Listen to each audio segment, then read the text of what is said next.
I'm Alexandra Kreis, and you're listening to Outer Travel in a Journey. Journeying now for 30 years into the life and practice of yoga, I have met many who have taken interesting turns, went past extraordinary bumps, and reached unexpected places. People with whom I shared conversations about everyday struggles, intimate realizations, larger questions, ideas, and dreams. So today, I'm passing on the mic to one of them so we could hear and celebrate the wisdom in people's differences and experiences.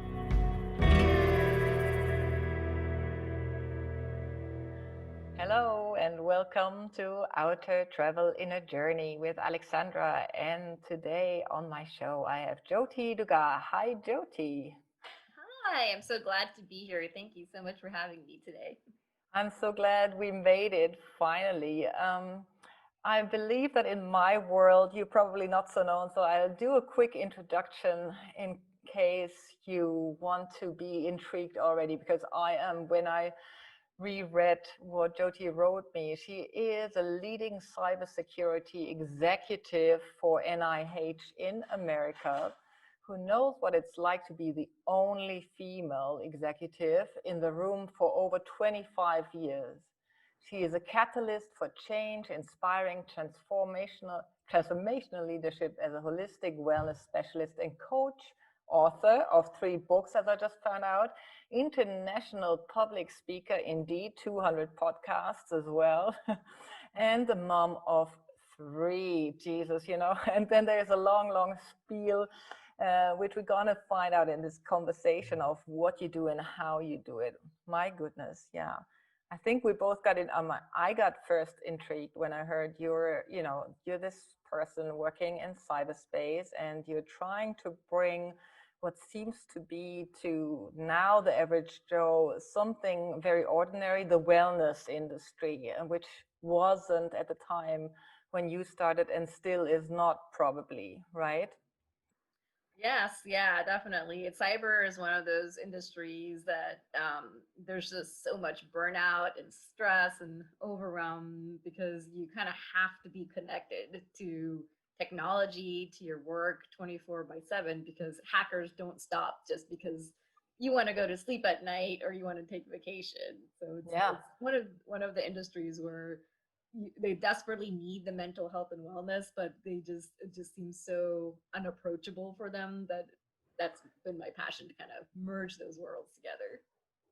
Can you tell us or give us a little bit of a taste? What are obstacles? What is keeping those people not looking after themselves, as we would call it, I suppose?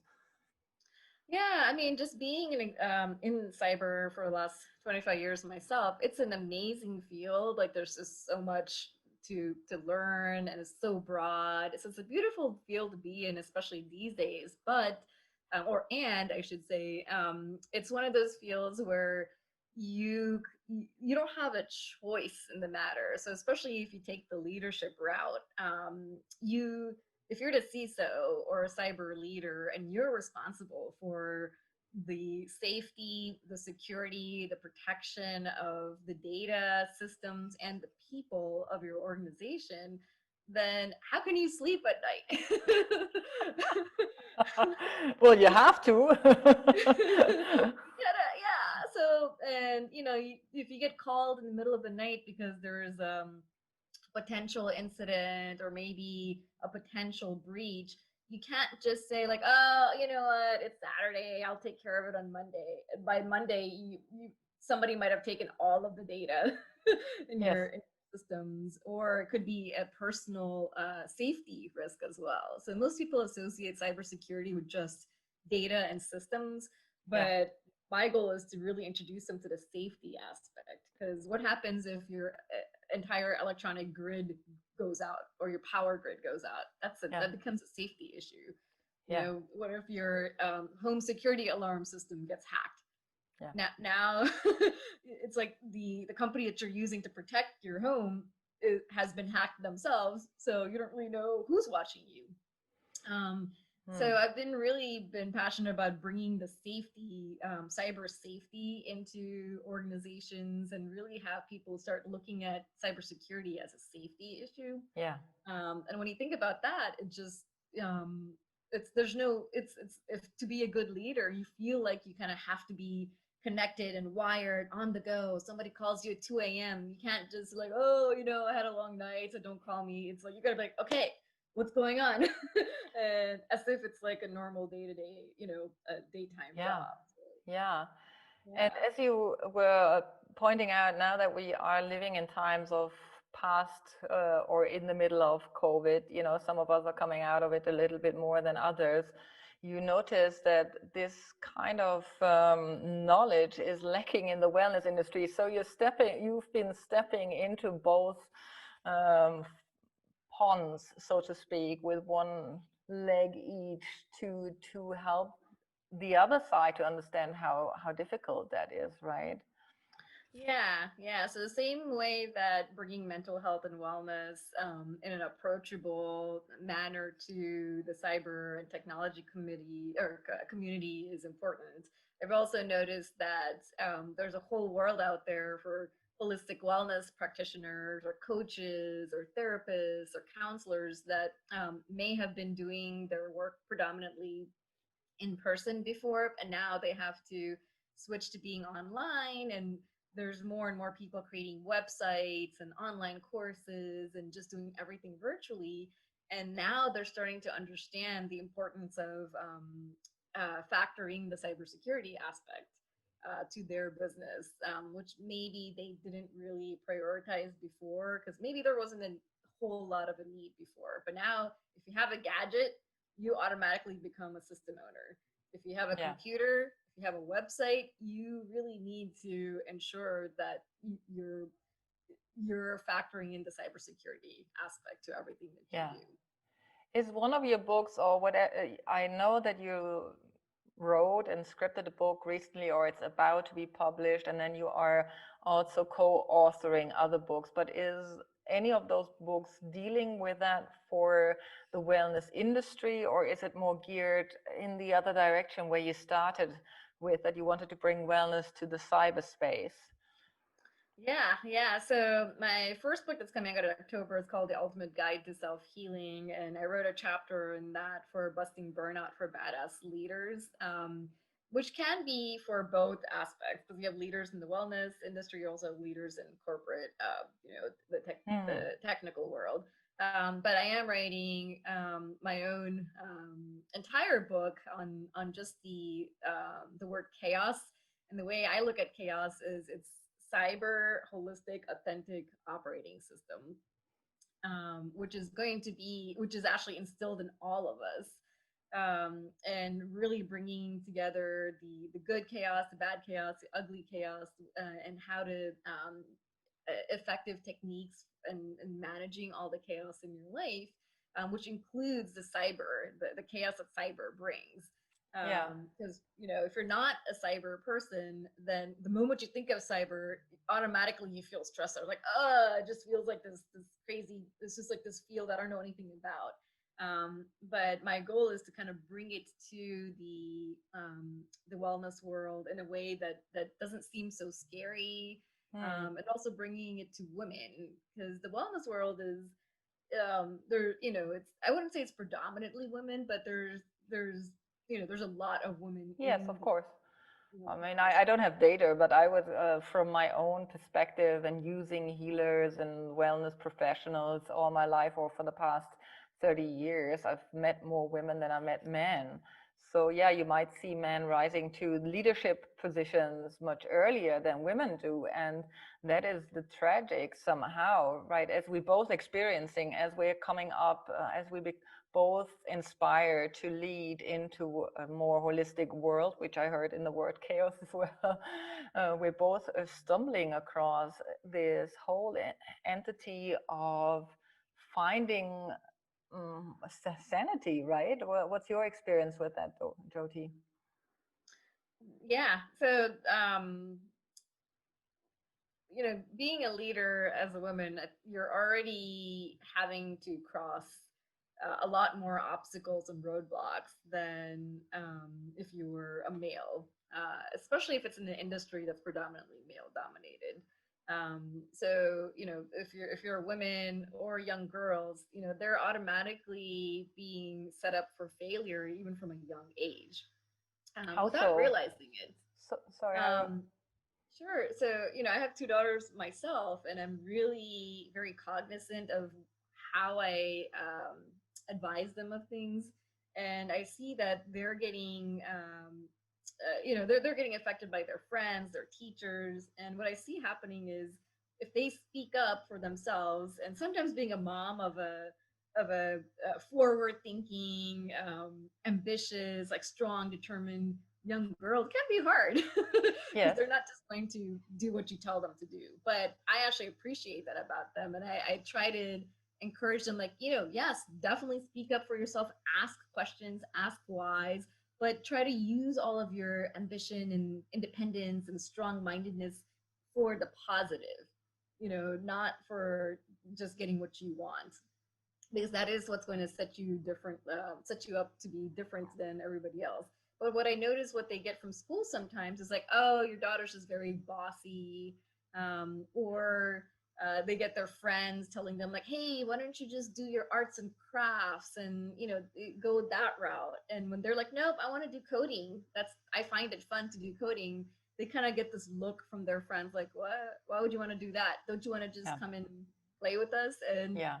my And daughter, like, yeah. that's what you want to do, that's you stick with what you want to do. Like, you don't have to make excuses for yourself or feel like you have to live not be your authentic self just to kind of please somebody else. Yeah. And how were you received coming into the company that you work for with the idea of wellness? What happened once you kind of tested your skills there? Sure. So I've been with NIH for the last 10 years, but with my new position, being the CISO at the NIH level, from moment one, I told my management, or the management team that, I'm here to serve the people. I'm not here to follow somebody else's like agenda or, just kind of go with the flow. Like I want to do what's best for the organization and what's best for the people, because Hmm. that's my passion, is to help people. So yes, I can help people through cyber, but I can also help people through what they really need, which is mental health and wellness.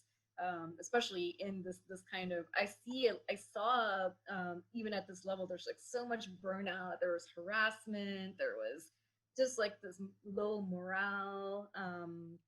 And just exhaustion, and people were getting sick or they were leaving, so it's like very low retention rates. And I knew that, I had a feeling like, okay, it's just people leave an organization, mostly it's because of leadership and management, because they don't feel like that trust or support system, or it's just they just don't feel valued, or even viewed. So I started incorporating little by little. I told them I wanted to start a health and wellness program.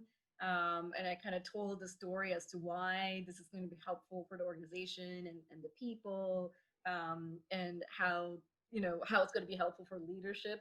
And that's one thing that I've learned over the course of my years, is how to tell the story in a way that resonates with others.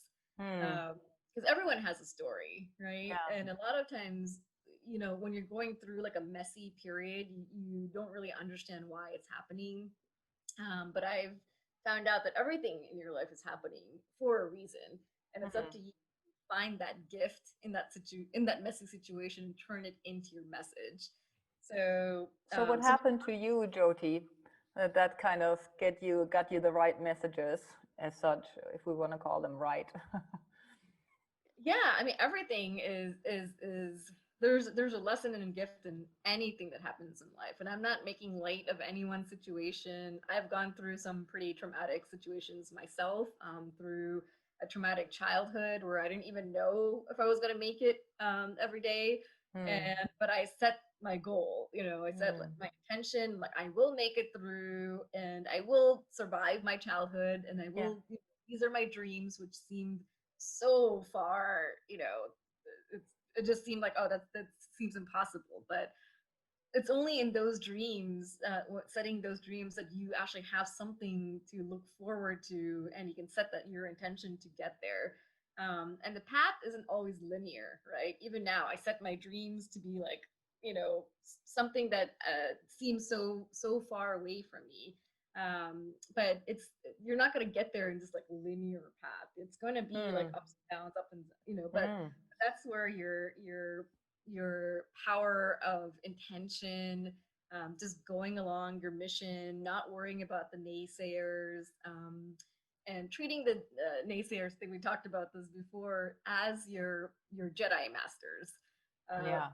really comes into play. Not thinking of them as people that are bad or just frustrating, but thinking of them as, okay, this gives me more opportunity to practice my own strength and my own power and my own determination. So you said you had like a difficult childhood. Do you want to give us an idea of what made it difficult and how you rose above it? Sure. So, I was the only child. My parents were immigrants to this country, and if you know anything about Indian, especially South Indian parents, especially back then, they were very, very strict. You had to study all the time, and I was taking, you know, 20 classes like dance, music, violin, tennis, ice skating, you name it. I was probably in one of these classes. So by the time I started, homework would be like 10 o'clock at night, and I would finish by like 2 or 3 in the morning. And and my mom had some she was trying to do her best, but she was abusive in many ways. So just being the only child and yet all the attention is on you, I had to get really good at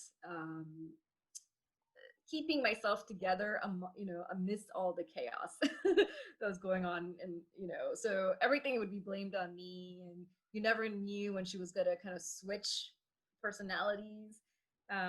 So it was really hard, and both me and my dad, because we just didn't know how we're going to get out of it, or even if we're going to get out of it, or Mm. if we're even going to see each other the next day. So it was a pretty bad situation. Yeah. But something, I wasn't very religious growing up, because I noticed my parents were super religious, and I kind of equated, hey, if my mom is so religious, but yet she's acting, in a way that I wouldn't wish upon any child, then religion must be a bad thing. Yeah. So Yeah. it actually turned me away from religions. But Yeah. I always believed in there was something higher, like maybe the universe, or I don't know, sky. There was a higher being, and I always kind of I relied upon that source to get me through my childhood. And I set my dreams so far in advance, and I just kind of dedicated myself, like, hey, I will achieve my dreams, and I'm just going to keep thinking about that. And anytime my mom would have her situations happen, you know, inside me, I kind of like, yeah, I am not going to let this uh, pull me down. Now, little did I realize, people look at me now and they're like, oh, it couldn't have been so bad because you're so bubbly and happy all the time. I'm like, no, it just took years and years and years of healing myself, and also understanding who I was, because what I lost in my childhood was my own authenticity, because I had to be the person that my Mm. mom liked, Mm. just so I don't get in more trouble than I already was from not doing anything wrong. So I really had to be the grown up, right from the age of 4, from for as long as I can remember, Yeah. because I had to, function in such a way that, hey, let me just like slide through here so that I'm kind of invisible and she doesn't notice me, because the moment she notices me, something's gonna happen, or something will get blamed on me. Like I'd be blamed for the weather, or I don't know, if she's in a bad mood, and I'd be blamed for that, and or I'd be blamed for something my dad did like 20 years ago. It's just there's no rhyme or reason. And I also learned to start using pain as a way of learning how to diminish my pain so that I don't cry. Because the moment she would do something and I would cry, she would use that as, oh, great, you actually got hurt by that. Let me do more of it. So I had to Hmm. kind of, learn my own pain management skills. Like, okay, I'm just not going to cry, so that I just kind of pretend like it didn't hurt.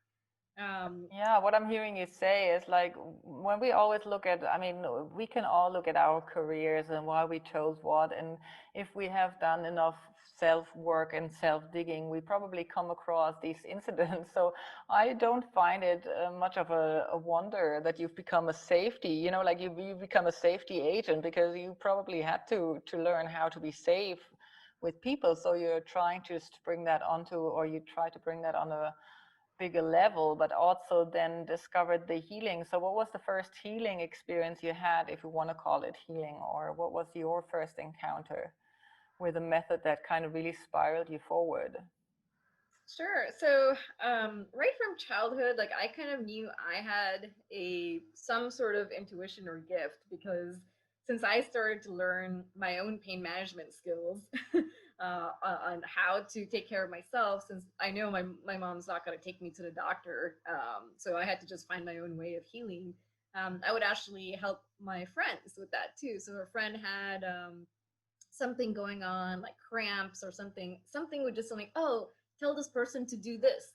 And I would just say that, like, oh, have you tried this? And then they would What do it. would I'm be like, oh, this, yeah. for example? Can you give it an example?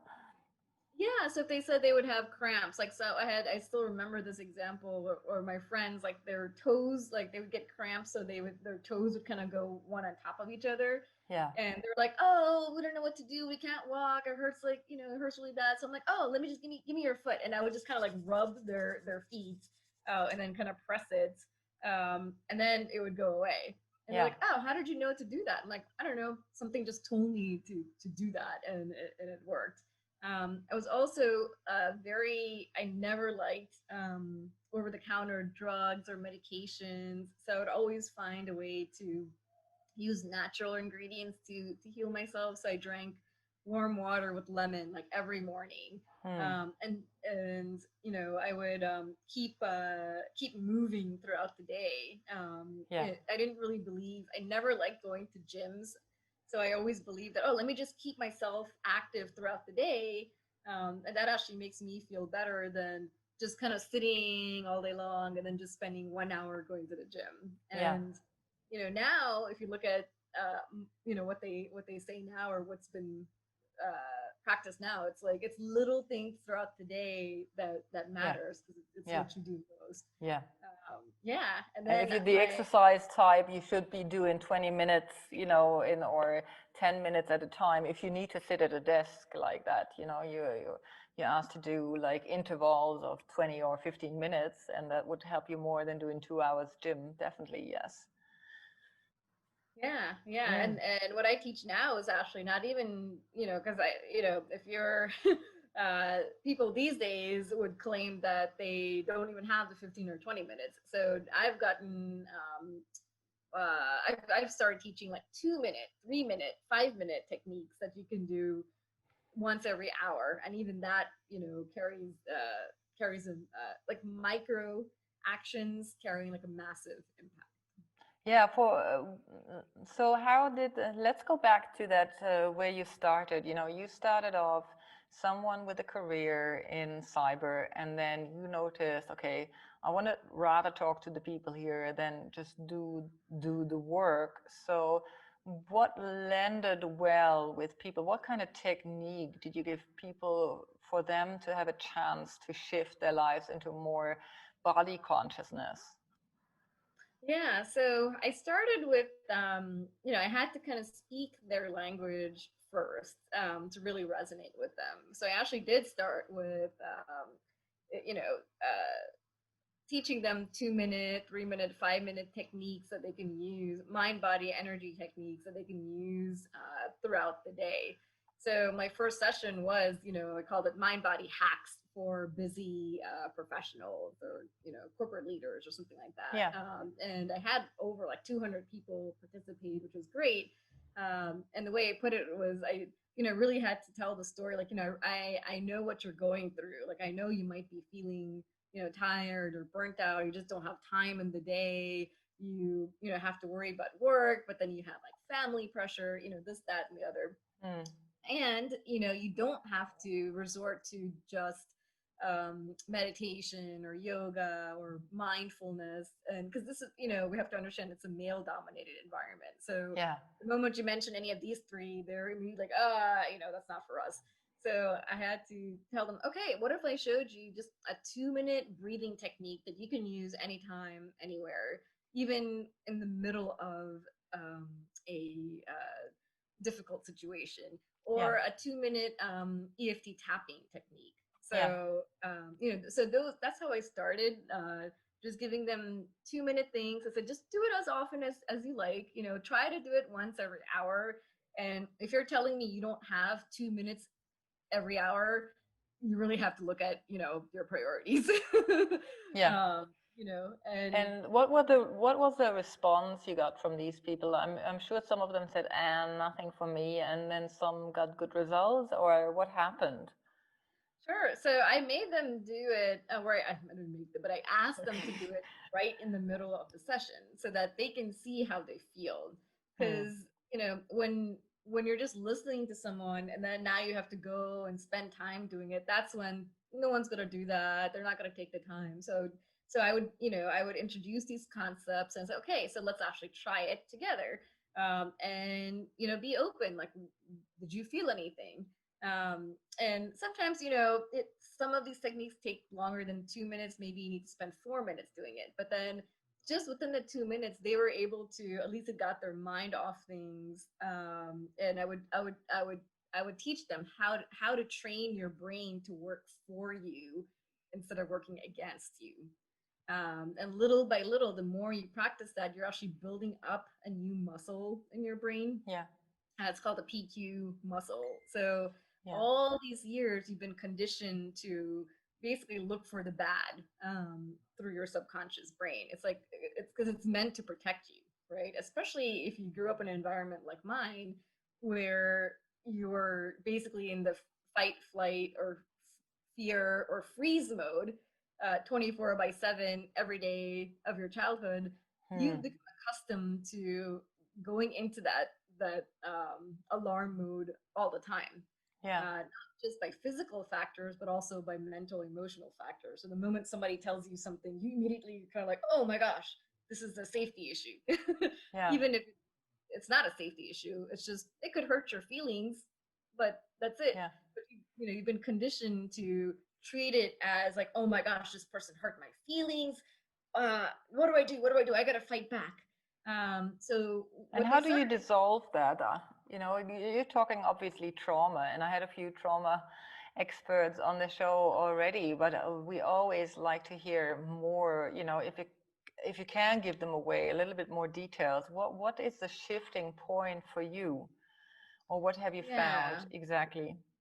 So what I learned was, there's so many different modalities, techniques, operating systems out there that it gets so confusing, with sometimes too many choices makes you more inactive.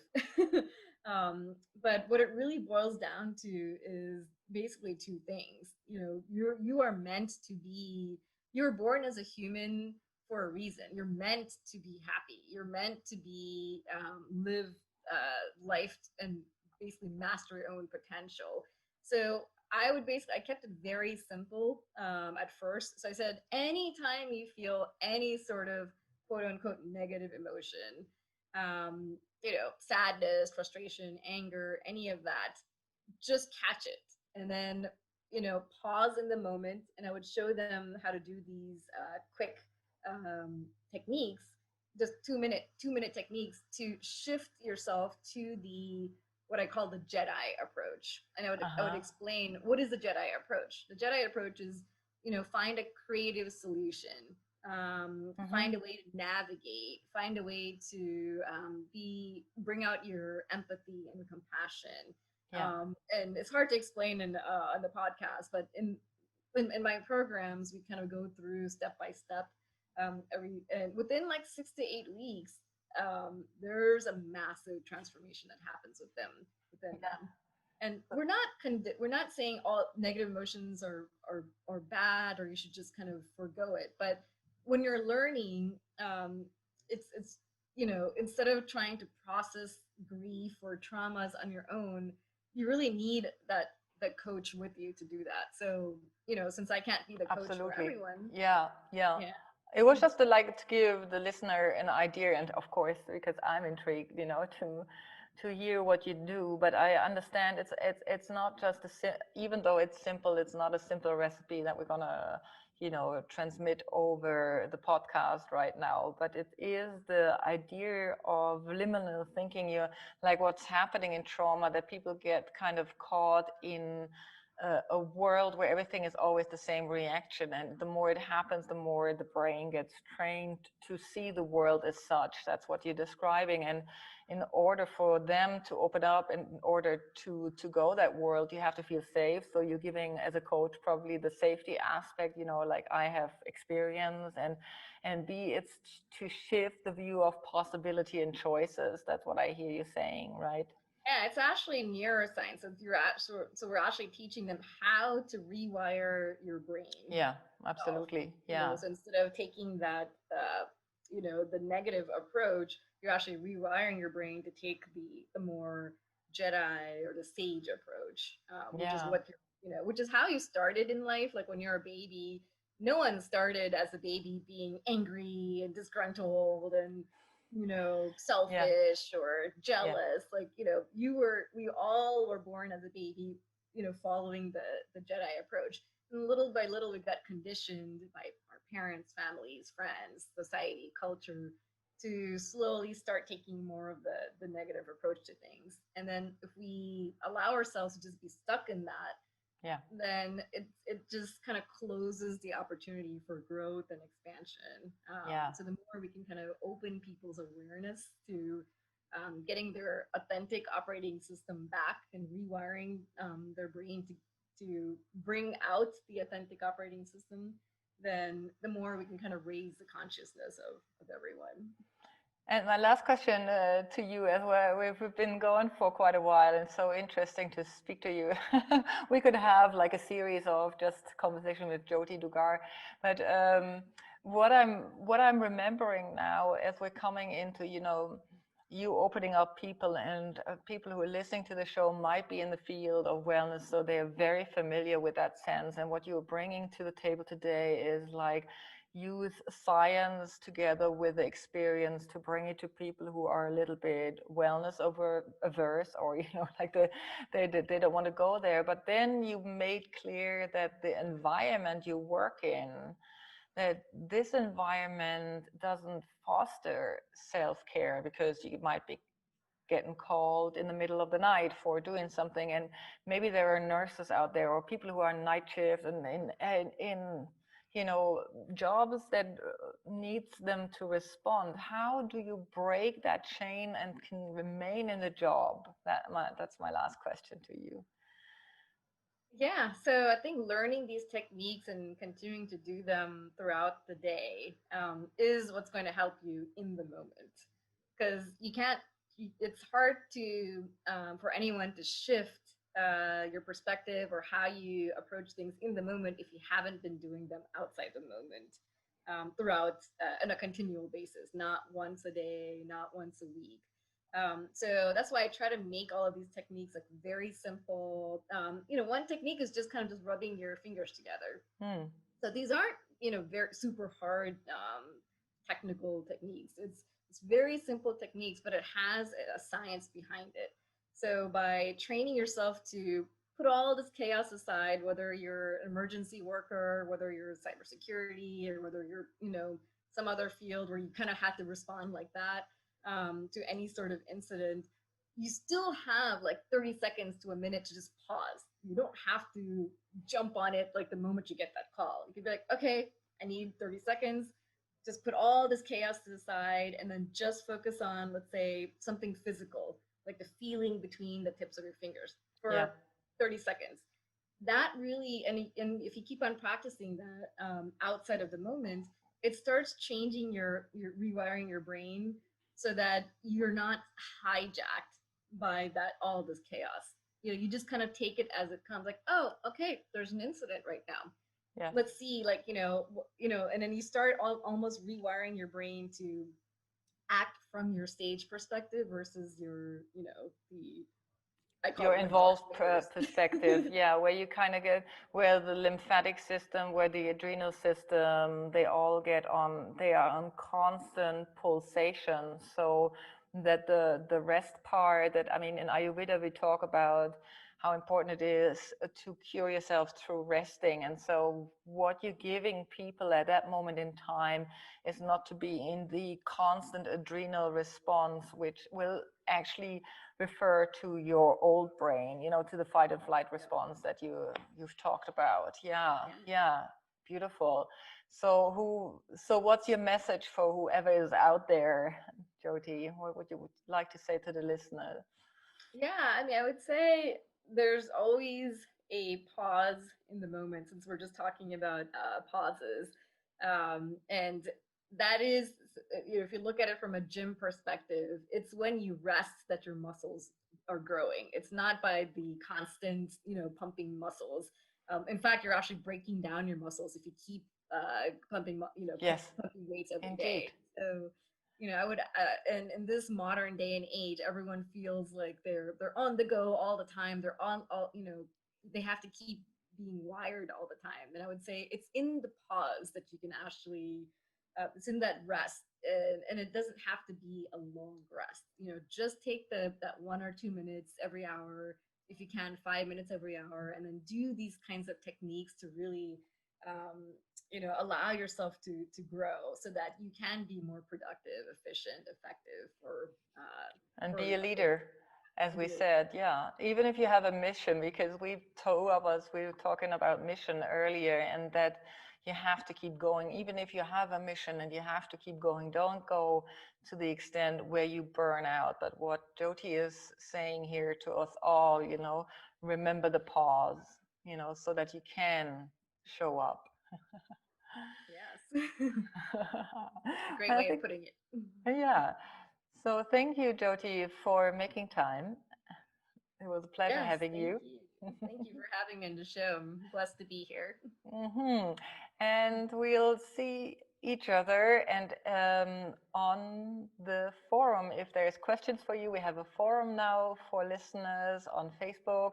And if you want to ask Jothi something, maybe about her books, maybe about her service, which we're going to all pin to the show notes below. So if you want to get in touch, there's always the show notes.